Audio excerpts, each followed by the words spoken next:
me tell you how it will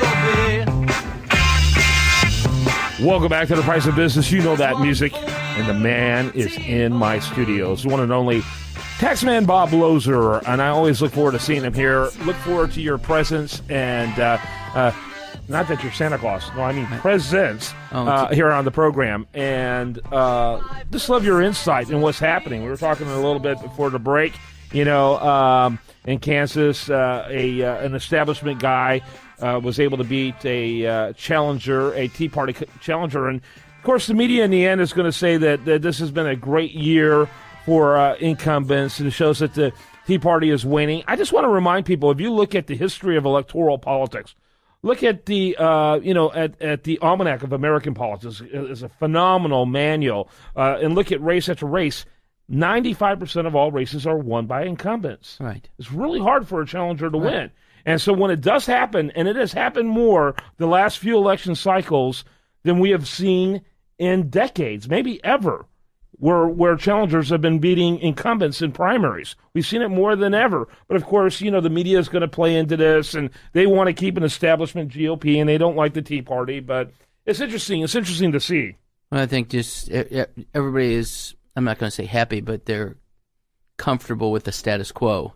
You know, it's like, well, it's raining outside, it's election day, do I really want to get out? And my vote doesn't matter. What the heck's the difference? The same thing's going to happen tomorrow. That may be it. You know, there's probably a lot of apathy, and a lot of people have seen a lot of Tea Party action since 2010, but we don't have a lot to show for it, do we? Right, really, no, because, I mean, nobody's overwhelming out there to make a difference in particular, and they're not giving away free cell phones. So, I mean,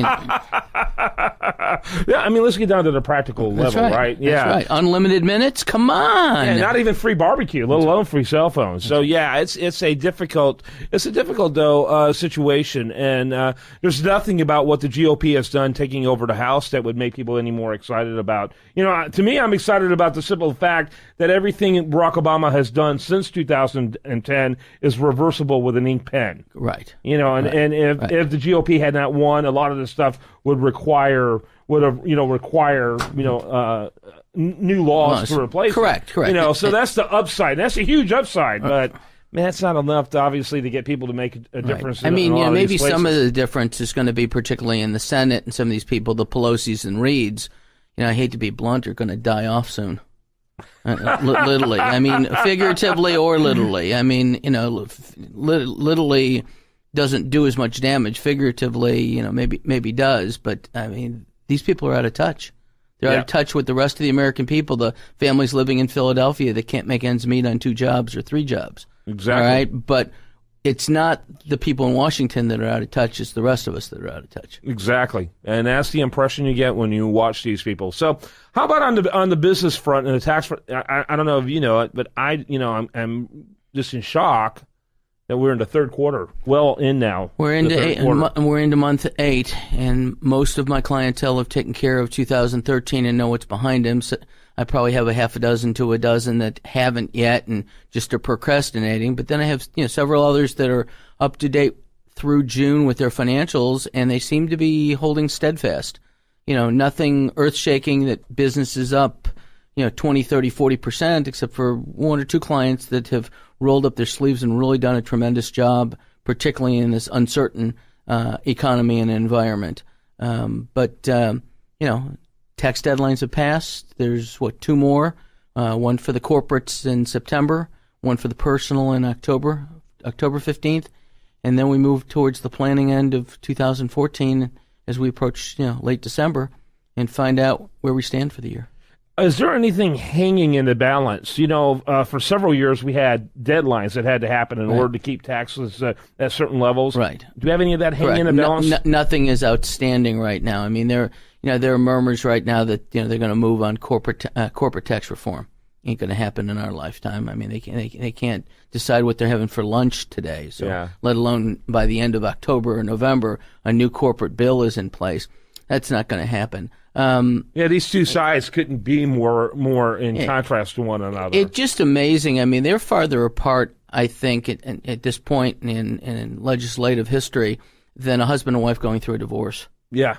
I mean, they don't even An see it. ugly one It's with a lot of acrimony. It's sunny out. Well, not really. There are 40% clouds out there, and it looks like it may rain in the next few days. Yeah. It's still sunny out. Yeah. It's strange. It really is strange. War of the Roses. I keep waiting for blood to actually start shedding in there, and then it would finally get interesting. But anyway, so you don't see any major changes happen, and there's nothing, quote, crisis, although I could argue that we're in a crisis, but there's nothing such a crisis where we'll see a 10 or 15% increase if they don't take action. They're going to continue to do nothing. And according to I'm trying to think of his name, but it's one of the leading senators, Republican senators, he says they are voting twice a year at the most on GOP-sponsored legislation under Harry Reid's Senate. Right, because he has a veto right of making sure that some of this legislation doesn't even get to the floor. Right. Okay? Dictator Reid. It's incredible. It really is. So as far as business owners out there, what's the pulse you get as far as optimism or concern? I think it's a conserved caution, but optimistic caution. Okay. I've got several clients that go, hey, we're up 20% for the first half of the year, but I can't hold my breath that it's going to continue another 20% for the rest of the year. All right? And my response to that is, so if overall you're only up 10% for the year, is that better than being 10% down for the year? Mm-hmm. All right? Save, put your cash reserves into place. If you've got to make capital improvements, whether it's a new warehouse, a bigger location, new computer equipment, etc., start planning ahead for it, but with two options. One, paying cash for it, and two, using your line of credit at the bank if, by chance, cash flow got a little bit tighter in the second half of the year. Mm-hmm. Mm-hmm. What would you say is the biggest concern that they're talking about?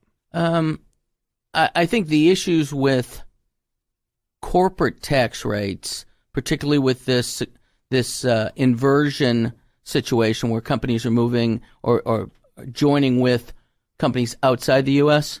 and setting up bases in Ireland and Scotland and France and whatnot, where it's basically a P.O. box and one employee may be opening up the mail. It's not their central headquarters, which is in Manhattan. But they use that as a dodge to lower the tax rates from existing 21% average corporate rates to 9% over in Scotland. Yeah. All right. So I could see that loop being closed and some sort of flat rate. But what that's going to do is it's just going to provide us with, I think, a little bit more planning that needs to take place. Those clients that say, I don't need any, I don't need no stinking planning. Okay. That's not going to be current and future. That was past. Now you're going to have to sit down and go. Then you must need no stinking money. Right. Because the issue is really going to be: do you want to just pay the flat 18%, or do you want to go out and buy new equipment that'll establish some credits and some deductions for you, build a bigger warehouse, whatever the case may be? That you do it for two reasons: one, because you need it, and two, because it gives you some sort of cash flow break as it happens. Yeah, interesting. So, final thoughts before I let you go. What do you want the listener to take with them? I want them to be open-minded to listening to their advisors as to planning. I had a client years back that said, I really don't need to sit down with you and pay you your $200 an hour for your planning. And we got to March the following year, and he got a little tax notice from his Merrill Lynch account, and it said that he had distributed $125,000 out of the account. And so when I asked him where it went, he said, how do you know about that? I go, because they provide a 1099 to the government. What'd you do with that money? A pause. He said, I went to the Caribbean and put the money down on a $125,000 blackjack tournament. Oh. And I said, and how much did you bring back? And you hear a pause, and it says, nothing. I said, you do know that's taxable? He goes, well, why? I lost it. I said, gambling isn't a business. It's not a deductible. You can only take your losses against your gains. And you hear grumbling and a couple four-letter words. And he said, well, what do I do? And I said, you're going to pay income tax on it.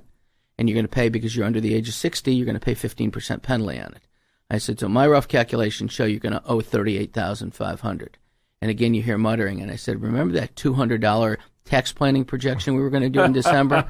I said, had you at least written a $20,000 check in January to succumb to some of this tax, it would have saved you about $2,000 in penalties. Yeah. Pay me $200, pay the IRS $2,000. I said, I see who won on this deal. So he said, okay, next year we'll do some planning. We'll do a little planning. Taxman Bob at pdq.net. That's Taxman Bob at pdq.net. And I tell you, I agree with them. Let me tell you, you're in the business of whatever your business is, but you need to be with a tax advisor to navigate through these kind of issues. Exactly. Your phone number? 713-953-1272. 713-953-1272. Bob's a blast here on the program. More for you after this on The Price of Business. How it will be. There's one for you, 19 for me.